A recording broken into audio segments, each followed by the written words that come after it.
پاکستان کے وزیر اعظم شاہد خاقان عباسی نے بین الاقوامی نشریاتی ادارے بلومبرگ سے ایک انٹرویو میں امریکہ کی افغانستان میں مزید فوجی بھیجنے کی حکمت عملی پر تحفظات کا اظہار کیا ہے اور کہا ہے کہ اسلام آباد طالبان سے مذاکرات میں مدد دینے کے لیے تیار ہے۔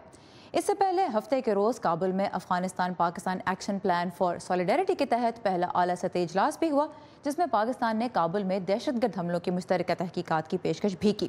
اسلام آباد اور کابل کے درمیان دو طرفہ تعاون اور اس کے عملی نتائج پر بات کرنے سے پہلے ایک نظر دیکھتے ہیں کہ نئے سال کے پہلے ایک ماہ کے دوران پاکستان، افغانستان اور امریکہ کے تعلقات میں کیا اہم پیش رفت ہوئی ہے، خاص طور پر صدر ٹرمپ کی متنازع ٹویٹ کے بعد۔ دیکھا جائے تو اس ماہ کابل میں 4 بڑے حملے ہوئے، ان میں کم از کم 174 افراد ہلاک ہو گئے۔ 2 حملوں کی ذمہ داری داعش نے قبول کی جبکہ 2 کی طالبان نے۔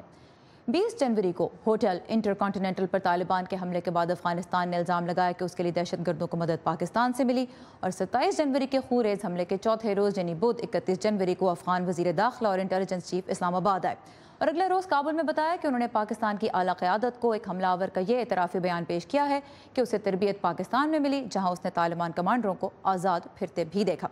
لیکن یہ واضح نہیں کیا کہ دہشت گرد حملے میں جو یہ شخص ملا تھا وہ دراصل کس حملے میں ملوث تھا۔ 2 روز بعد دفتر خارجہ نے ایسی معلومات ملنے کی تصدیق تو کر دی پاکستان کی جانب سے، لیکن یہ الزام ایک بار پھر مسترد کر دیا کہ حقانی نیٹ ورک کو پاکستان سے مدد مل رہی ہے۔ اس سے پہلے منگل 30 جنوری کو بھی پاکستان کی وزارت خارجہ کے ترجمان ٹویٹر پر کہہ چکے تھے کہ نومبر میں افغانستان کو طالبان اور حقانی نیٹ ورک کے 27 مشتبہ اہلکار ہینڈ اوور کیے گئے تھے۔ اس سے اسلام آباد میں افغان سفیر عمر ذخیلوال نے خود اپنے لیے ایک خبر قرار دیا، لیکن اسی روز وائٹ ہاؤس نے بھی افغان حکمت عملی سے متعلق اپنی ایک فیکٹ شیٹ جاری کی، جس میں یہ بتایا گیا کہ صدر ٹرمپ نے امریکی فوجی کمانڈروں کو اختیار دیا ہے کہ وہ ضرورت پڑنے پر افغانستان اور پاکستان میں دہشت گردوں کو محفوظ ٹھکانے حاصل کرنے سے روکیں۔ جواب میں جمعرات 1 فروری کو پاکستان کے وزیر دفاع خرم دستگیر نے وائس آف امریکہ سے انٹرویو میں کہا کہ پاکستان ایک خود مختار ریاست ہے اور امریکہ کو کسی بھی پالیسی پر عمل سے پہلے پاکستان سے براہ راست بات کرنی چاہیے۔ لیکن پھر ایک اور بڑی ڈیولپمنٹ ہوئی، اور وہ یہ کہ جمعے کو افغان صدر اشرف غنی نے ٹیلی ویژن پر پاکستان کو طالبان کا گڑھ قرار دے دیا۔ پاکستان اور افغانستان کے درمیان اگلا اعلیٰ سطحی اجلاس 9 فروری سے اسلام آباد میں ہوگا۔ 2 طرفہ تعاون کے بارے میں ہم بات کریں گے آج واشنگٹن کے تحقیقی ادارے سینٹر فار گلوبل پالیسی سے منسلک سیکیورٹی تجزیہ کار کامران بخاری سے۔ Kamran, welcome to view 360۔ Afghanistan اور پاکستان دہشت گرد حملوں کے بعد جو ثبوت ایک دوسرے کو دیتے ہیں، پہلا سوال تو یہ ہے کہ وہ کتنے اوتھینٹک ہیں، اس کا اندازہ کیسے لگایا جا سکتا ہے؟ سارا، یہ بات ہمیں نہیں پتا کہ کس لیول پہ ثبوت دیا جاتا ہے، کس ڈیٹیل سے دیا جاتا ہے، وہ کیا جو ہے ڈاکیومنٹس ہوتے ہیں یا ٹرانسکرپٹس ہوتے ہیں کمیونیکیشنز کے، یا وہ کس قسم کا ایویڈنس ہے کہ جو پاکستان جو ہے وہ افغانستان کو دیتا ہے اور افغانستان پاکستان کو دیتا ہے، تو کچھ کہنا جو ہے بڑا مشکل ہے۔ اچھا، یہ بتائیے، پاکستان نے تحقیقات میں دفعہ مدد کی پیشکش کی ہے جو حالیہ حملے ہوئے ہیں کابل میں، دونوں ملکوں کے درمیان اعتماد کیا اس سطح پر ہے کہ وہ مل کر تحقیقات کریں گے اور پھر اس کے جو نتائج آئیں گے اس پہ بھی دونوں کو بھروسہ ہوگا؟ جی نہیں، ابھی ایسی فضا نہیں ہے، بلکہ میں یوں کہوں گا کہ ایسے حالات سے جو ریالٹی ہے وہ خاصی دور ہے۔ جو زمینی حقائق ہیں وہ یہ ہے کہ دونوں طرف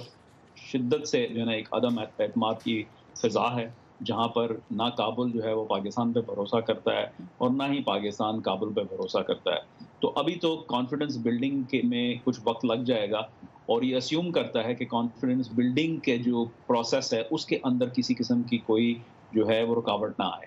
رائٹ، تو اس لحاظ سے دیکھا جائے تو یہ جو میٹنگ کل کابل میں ہوئی سیٹرڈے کو اور جو آگے 9 فروری سے بھی ہوں گی، ان کو آپ کتنا فائدہ مند، کتنا پریکٹیکلی دیکھ رہے ہیں کہ یہ فائدہ مند ثابت ہوں گی؟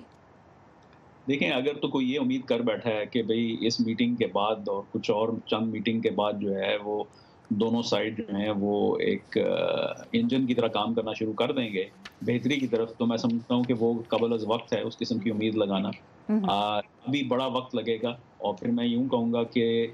دونوں جانب جو ہے وہ اسلام آباد میں بھی اور کابل میں بھی کوئی ایک رائے نہیں پائی جاتی، تو مختلف آراء ہیں جس کی وجہ سے جو ہے یہ پورے کا پورا جو بائی لیٹرل پروسیس ہے وہ اثر انداز ہوتا ہے۔ اچھا، وائٹ ہاؤس نے حال ہی میں اپنی فیکٹ شیٹ ریلیز کی، اس میں کہا کہ کمانڈرز کو یہ اختیار دیا گیا ہے کہ وہ پاکستان کے اندر بھی جب دہشت گردوں کے جو ٹھکانے ہیں ان کو ختم کریں، دہشت گردوں کو سپیس نہ گین کرنے دیں. اس سے ایک مرتبہ پھر کھلبلی مچی، لیکن پھر ہم نے دیکھا کہ امریکی جوائنٹ اسٹاف ڈائریکٹر جو ہیں لیفٹیننٹ جنرل کینتھ میکنزی، انہوں نے پینٹاگون کی بریفنگ میں حال ہی میں کہا کہ پاکستان کے اندر فوجی آپشنز کے بارے میں اور فوجی آپریشنز کے بارے میں نہیں سوچا جا رہا.